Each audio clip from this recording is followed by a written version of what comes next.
ನಮಸ್ಕಾರ ಸ್ನೇಹಿತರೆ, ಎಲ್ಲರಿಗೂ ಬೆಳಗಿನ ಶುಭೋದಯ. ಎಲ್ಲರೂ ಹೇಗಿದ್ದೀರಾ? ಅಮ್ಮ ಏನು ಮಾಡ್ತಿದ್ದಾರೆ ಅಂತಂದೇಳಿ ತಿಳ್ಕೊಂಡಿದ್ದಿರ್ತಾನೆ ನೀವು. ನೋಡಿ, ಅಮ್ಮ ಚಿರೋಟಿ ರವೆನ ಈ ರೀತಿ ಕಲಿಸ್ತಾ ಇದ್ದಾರೆ.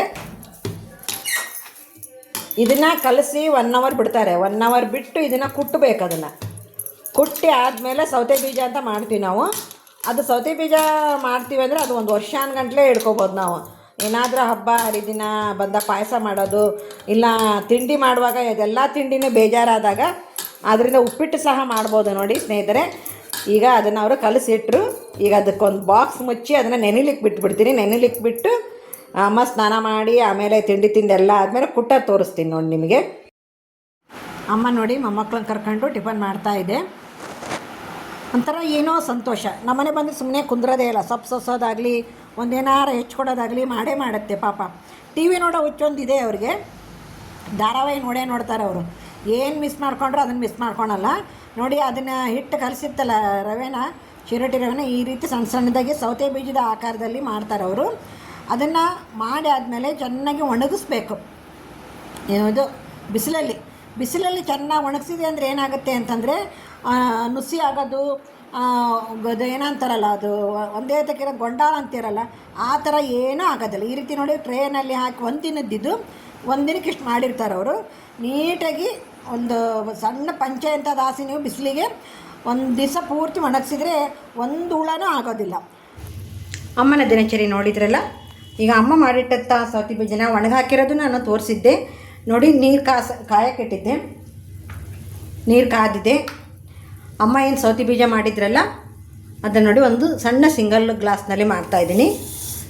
ನೀರು ಕಾದಾದಮೇಲೆ ನೀವು ಆ ಸೌತೆ ಬೀಜನ ಹಾಕಬೇಕಾಗತ್ತೆ. ಒಂದು ಚಿಟಿಕೆ ತುಪ್ಪ ಅಥವಾ ಎಣ್ಣೆ ನೀವು ಯಾವುದಾದ್ರೂ ಹಾಕಿ. ಅವು ಒಂದಕ್ಕೊಂದು ಅಂಟ್ರಲ್ಲ ಅಂದ್ಕೊಂಡು ಹೇಳಿ ತುಪ್ಪ ಹಾಕ್ತಾಯಿದ್ದೀನಿ ನಾನು. ಎಣ್ಣೆನೂ ಬಳಸ್ಬೋದು. ಒಂದು ಕಾಲು ಸ್ಪೂನಷ್ಟು ಎಣ್ಣೆ ಹಾಕಿ ಬೇಯಲಿಕ್ಕಿಡಿ. ಚೆನ್ನಾಗಿ ಬೇಯಲಿ ಅದು. ಆಮೇಲೆ ಅದಕ್ಕೆ ಬೆಲ್ಲ ಹಾಕಿ ನಾವು ಮಾಡೋದು. ಇವತ್ತು ಯಾಕೋ ಮಕ್ಕಳೆಲ್ಲ ಸಕ್ಕರೆ ಹಾಕು ಅಂತ ಇದ್ದಾರೆ, ಸಕ್ಕರೆ ಹಾಕ್ತಾಯಿದ್ದೀನಿ. ದಯವಿಟ್ಟು ನೀವು ಬೆಲ್ಲ ಹಾಕಿ ಮಾಡ್ಕೊಳ್ಳಿ. ನೋಡಿ, ಈ ರೀತಿ ಪಳಪಳ ಅಂತ ಕುದೀತಿರ್ತಲ್ಲ, ಅಷ್ಟು ಚೆಂದ ಬೇಯುತ್ತದು. ಮೆತ್ತಗೆ ಬೆಂದಾಗ ಮಾತ್ರ ನೀವು ಕೈಲೇ ಮುಟ್ಟಿ ನೋಡಿ ಬೆಲ್ಲ ಹಾಕಬೇಕಾಗುತ್ತೆ. ಮಕ್ಕಳು ಈ ದಿನ ಸಕ್ಕರೆ ಹಾಕು ಅಂತ ಹೇಳ್ತಾ ಇರೋದಕ್ಕೆ ನಾನು ಈ ದಿನ ಸಕ್ಕರೆ ಉಪಯೋಗಿಸ್ತಾ ಇದ್ದೀನಿ. ನಾನು ಎನಿ ಟೈಮ್ ಬೆಲ್ಲನೇ ಉಪಯೋಗಿಸೋದು. ದಯವಿಟ್ಟು ಬೆಲ್ಲ ಹಾಕಿ ಮಾಡಿ. ಮನೇಲಿ ಬಾಣ್ತಿಯರಿದ್ದರೆ ಕೊಡಿ, ಮನೆಯಲ್ಲಿ ಮೆಚರ್ಡಾದ ಹೆಣ್ಮಕ್ಳಿದ್ರೆ ಕೊಡಿ ಅವರಿಗೆ.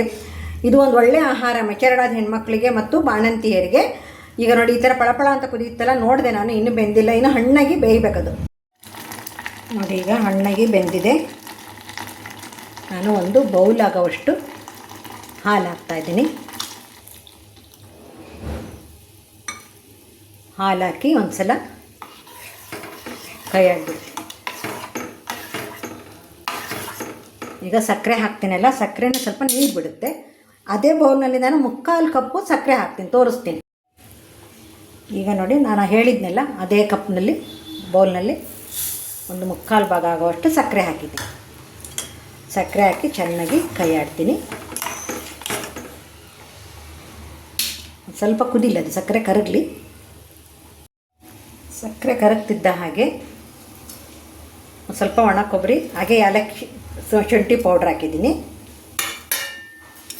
ಒಣ ಕಾಯಿ ತುರಿ ಮತ್ತು ಏಲಕ್ಕಿ ಶುಂಠಿ ಪೌಡ್ರ್ ಬೇಡ ಅನ್ನೋರು ಸ್ಕಿಪ್ ಮಾಡಿ ಬರೀ ಏಲಕ್ಕಿನೂ ಸಹ ಹಾಕ್ಬೋದು. ಇನ್ನು ಸ್ವಲ್ಪ ಕುದಿಲಿದ್ದು ಆಮೇಲೆ ಇಳಿಸ್ಬಿಡ್ತೀನಿ. ಬಿಸಿ ಸರ್ವ್ ಮಾಡ್ತೀನಿ. ಅಮ್ಮ ಮಾಡಿದ ಸೌತೆ ಬೀಜದ ಪಾಯಸ ರೆಡಿಯಾಗಿದೆ.